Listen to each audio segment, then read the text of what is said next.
अंतर्राष्ट्रीय न्यायालय ने इजरायल के प्रधानमंत्री बेंजामिन नेतन्याहू और पूर्व रक्षा मंत्री योआव गैलेंट के खिलाफ गंभीर आरोपों में गिरफ्तारी वारंट जारी किया है। अंतर्राष्ट्रीय न्यायालय का यह कदम गाजा में चल रहे संघर्ष के संदर्भ में बेहद विवादास्पद और ऐतिहासिक है, क्योंकि यह दोनों नेताओं को युद्ध अपराधों और मानवता के खिलाफ अपराधों के लिए जिम्मेदार ठहराता है। आईसीसी ने यह आरोप लगाया है कि नेतन्याहू और गैलेंट ने गाजा के नागरिकों को भोजन, पानी, चिकित्सा आपूर्ति, ईंधन और बिजली से जानबूझकर वंचित किया, जिससे लाखों निर्दोष लोग परेशान हुए और उनकी जान को खतरा हुआ। आईसीसी ने यह भी कहा कि इन नेताओं ने भूख को एक युद्ध पद्धति के रूप में इस्तेमाल किया, जो अंतर्राष्ट्रीय कानून के तहत अपराध है।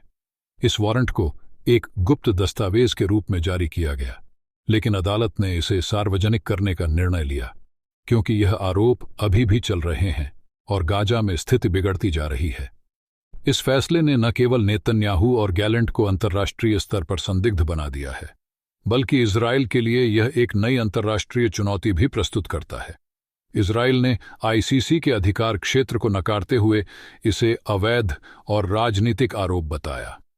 इजरायल का कहना है कि वह एक स्वतंत्र और न्यायिक प्रणाली वाला देश है, और आईसीसी ने बिना इजरायल को इन आरोपों की जांच करने का मौका दिए यह वारंट जारी किया। इसके अलावा इजरायल और अमेरिका दोनों आईसीसी के सदस्य नहीं हैं, जिससे यह संभावना और भी कम हो जाती है कि ये वारंट व्यावहारिक रूप से लागू किए जा सकें। इस स्थिति में आईसीसी के वारंट का अधिकतर असर केवल अंतर्राष्ट्रीय दबाव के रूप में दिखाई दे सकता है, लेकिन इसके वास्तविक प्रभाव पर सवाल उठते हैं। ये गिरफ्तारी वारंट नेतन्याहू और गैलेंट के खिलाफ गाजा में चल रहे संघर्ष और उनके द्वारा उठाए गए कड़े सैन्य कदमों के बीच बढ़ती नफरत को भी दर्शाता है।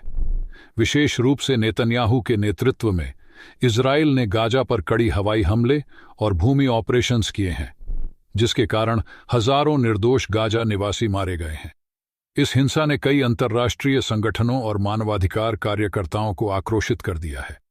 इजरायल सरकार ने पहले ही अपने खिलाफ उठाए गए सभी कानूनी कदमों को खारिज कर दिया है, लेकिन अब यह देखना दिलचस्प होगा कि आईसीसी के इस फैसले के बाद इन नेताओं का अंतर्राष्ट्रीय छवि पर क्या असर पड़ता है, और क्या यह संघर्ष समाप्ति की ओर बढ़ेगा या और बढ़ेगा।